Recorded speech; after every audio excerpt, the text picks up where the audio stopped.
Okay, let's get into this. We are looking at, well, a pretty provocative piece of financial thinking today.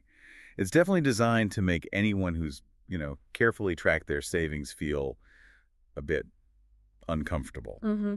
We're diving into Bill Perkins' book, Die with Zero. Yeah, die with zero. And our mission really is to unpack this whole relationship between money, time, and actually living your life. And asking that fundamental question, Hmm. has the standard financial advice maybe led us down the wrong path? Are we optimizing for the wrong thing? Exactly. And the core idea, it's right there in the title, is the goal is to aim for, well, basically $0 left when you die.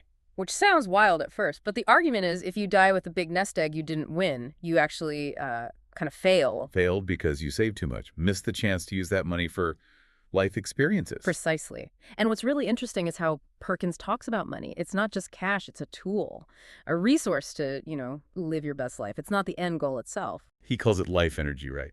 The time, the effort, the actual hours you traded away from your life to earn that money. Exactly. The commutes, the missed family dinners, all of that. So if you have money left over at the end, you basically wasted that life energy, traded your time for something you never used. That's quite a thought. It is. But okay, let's put a pin in that for a second. Who is this advice actually for? Because, it sounds pretty risky on the surface. Good point. Yeah. Who should be listening to this? Well, it's really important to say this isn't for everyone. It's aimed at people who already have some financial security, maybe people who are naturally quite aggressive savers, All right. and especially younger people mapping out their future. It's definitely not for folks struggling to make ends meet paycheck to paycheck. Right. They're already forced to maximize every dollar out of necessity. Exactly. And it's also not for people who are already, let's say, big spenders. Got it. So if you're a natural saver, maybe someone who finds it hard to spend on experiences, then this deep dive is probably for you. That's the target, yeah. Okay, so if we accept the premise for a moment, what's the big argument for spending sooner rather than later? Why save less now? Well, the core idea is that money's value changes depending on your age. Perkins argues it's way more valuable when you're young. Because saving cash you'll never actually spend means that life energy we talked about, it was just wasted. Pretty much. Like, dying with an extra $50,000 means you worked, 6 months? Yeah. A year? For literally nothing you ever enjoyed. And that ties into the whole increasing earning power thing too, doesn't it? What feels like a massive amount of money at 20. Yeah, it feels huge. It's just less significant when you're 40, you're earning more established. Totally. The book has this great analogy. Saving, say, $10 when you're 18 is like taking pocket money from a kid to pay an adult's rent. Oh, okay. It barely makes a dent for the adult, right? But for the kid, that $10 could be huge. It unlocks possibilities. When you're young, even small amounts can open doors to really formative experiences. And those experiences are more valuable now because of, what does he call it, memory dividends? Yes. Memory dividends. This is, I think, one of the most compelling parts. It's like compound interest, but for your life experiences. Okay, explain that. How does that work? Well, unlike, say, a car, Yeah. which starts losing value the minute you drive it off the lot, Right. experiences actually gain value over time. They generate memories, stories, connections, personal growth, things you draw on for the rest of your life. They pay dividends. The book uses that example of a long hike, Yeah. right? Like backpacking with friends. Yeah, exactly. Imagine a 2-month hike in Southeast Asia with your best mates when you're 22. Okay, sounds amazing. That experience immediately starts paying out, let's say, 50 years of memory dividends. Inside jokes, shared stories, that deep group bond. Right.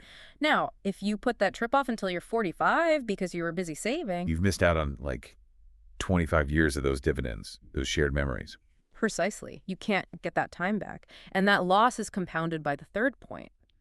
Our physical ability generally decreases as we age. Ah, yeah. The health factor. Right.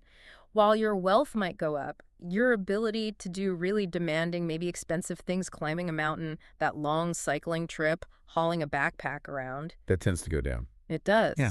So you might be able to afford that epic trip across Europe on a bike when you're 70, but will you physically be able to enjoy it in the same way? Probably not. So Yeah. spending on those physical experiences while you're young and healthy is crucial. Absolutely crucial, according to this philosophy. Yeah, that's a sobering thought. Yeah. Okay, but let's tackle the fears. Let's play devil's advocate here.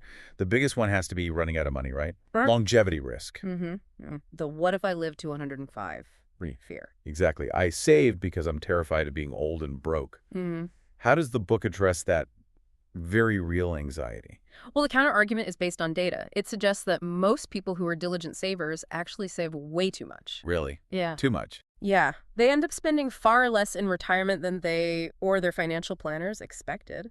The fear itself paralyzes them. So they just keep saving out of habit.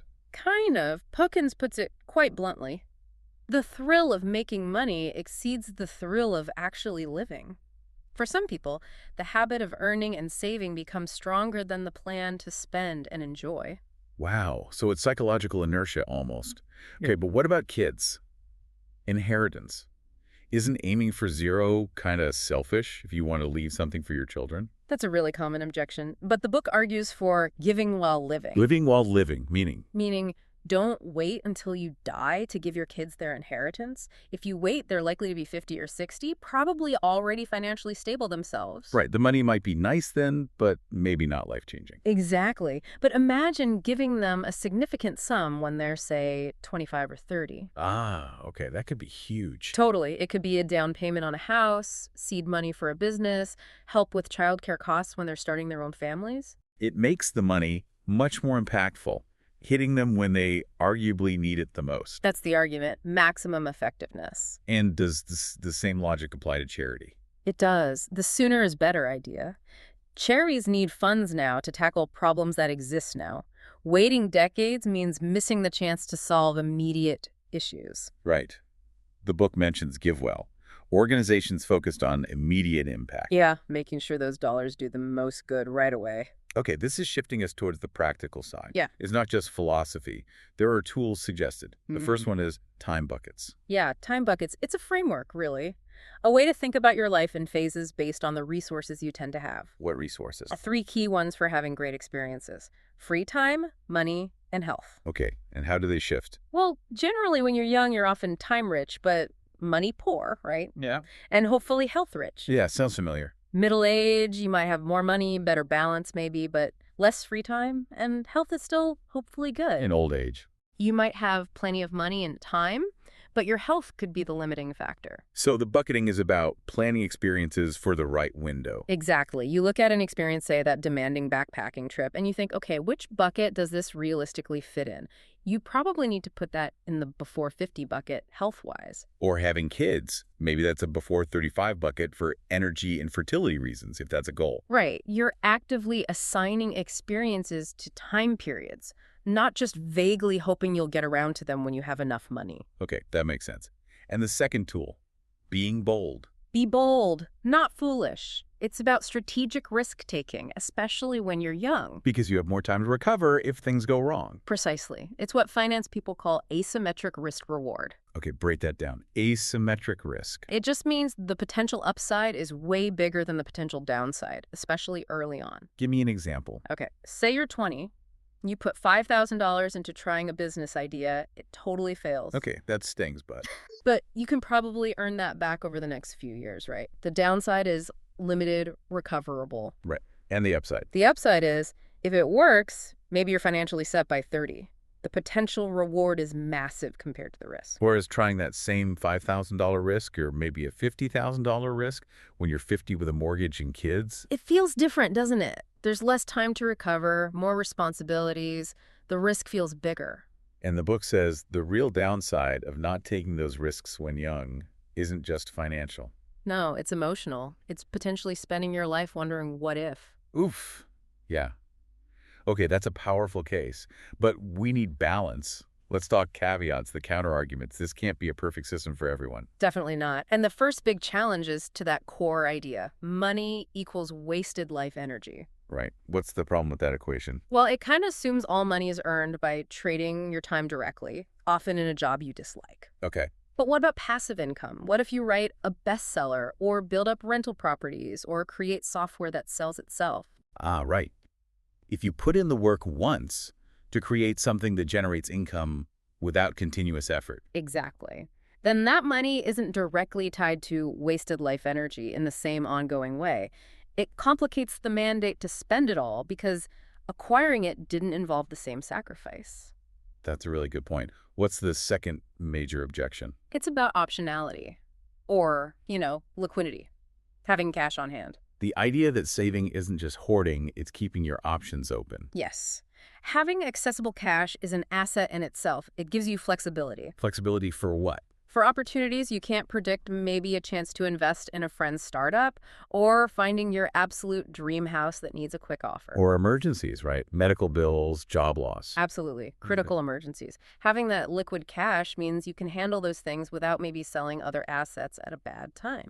So from this perspective, saving isn't being overly timid. It's maintaining the power to act decisively when the right moment comes, good or bad. Exactly. It's strategic flexibility. This whole deep dive, it really does force you to look at your balance sheets differently, not just financial, but like experiential. Yeah. The big synthesis, I think, is a call to find a better balance. Don't delay joy, don't delay living, so much that you forget how or you run out of time or health. It's about consciously weighing that urge to save, which is strong for many people, against the very real need to live while you actually can. We need to stop seeing money just as a score to rack up, and more like fuel to be used smartly throughout the journey. Yeah. And if we accept that some of the best experiences really do have diminishing returns as we get older, Then we have to ask ourselves a tough question. and that's the thought we want to leave you with, how do you actually quantify for yourself the value of doing something now? Yeah, taking that trip, starting that business, making that leap. How do you weigh the value of that against the value of the money sitting in the bank?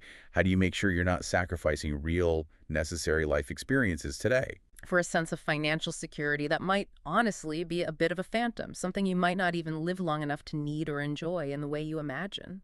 Definitely something to think about. We'll chew on that until the next deep dive. Yeah.